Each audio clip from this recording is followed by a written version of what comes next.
ত্রয়োদশ জাতীয় সংসদ নির্বাচন ও গণভোটকে সুষ্ঠু করার লক্ষ্যে সহিংসতা রোধে লক্ষ্মীপুরে আইন শৃঙ্খলা বাহিনীর 10,000 সদস্য মোতায়েন করা হয়েছে। কোনো ভয়ভীতি ছাড়াই ভোটাররা যেন কেন্দ্রে গিয়ে তাদের ভোটাধিকার প্রয়োগ করতে পারে, এজন্য সব ধরনের প্রস্তুতি নেওয়া হয়েছে বলে জানিয়েছে জেলা ও পুলিশ প্রশাসন। স্যান্ডেলিনা সো, রূপচর্চায় আভিজাত্য। আমাদের এই লক্ষ্মীপুরে 4টা আসনে 496টি কেন্দ্র, যার মধ্যে অতি গুরুত্বপূর্ণ কেন্দ্র 215টি, গুরুত্বপূর্ণ 198, আর সাধারণ কেন্দ্র হচ্ছে আমাদের 83টি।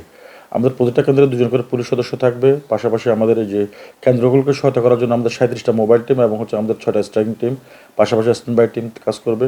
এছাড়াও এই লক্ষ্মীপুর জেলার 7 জন এক্সিকিউটিভ ম্যাজিস্ট্রেট কাজ করবে, তাদের সাথে আমাদের মোবাইল টিম কাজ করবে।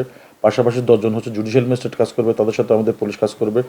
এর বাইরে হচ্ছে সেনাবাহিনীর 732 জন সদস্য, বিজিবির 200 জন সদস্য, র্যাবের 80 জন সদস্য, বিমান বাহিনীর 40 জন সদস্য, আমাদের বিশাত এবং আনসারের প্রায় 4,500 মতো ফোর্স।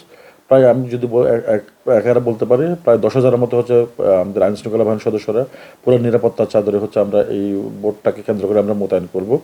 এবং আজকেও একটা ডেমনস্ট্রেশন হবে, আগামীকালও আমরা ডেমনস্ট্রেশন দিব কীভাবে কী কাজ করব।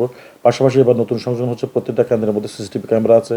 আমাদের পুলিশ সদস্যদের যে ইনচার্জ তার বুকে হচ্ছে আমাদের বোর্ডেন ক্যামেরা থাকবে। বোর্ডেন ক্যামেরা আমরা অনলাইনে আমরা সরাসরি লাইভ দেখবো এবং অন্য কোথাও কোনো প্রবলেম হলে তারা তার SOS বাটনটা চাপলে আমরা ওই যে জায়গায় প্রবলেম হচ্ছে সেটা আমরা ফাইন্ড আউট করতে পারবো। উইদিন 5 মিনিটস আমরা ওখানে তাদেরকে হচ্ছে আমরা হেল্প করবো। তো আশা করছি আমরা একটা অবাধ সুষ্ঠু নির্বাচন এবার আমরা উপহার দিতে পারবো।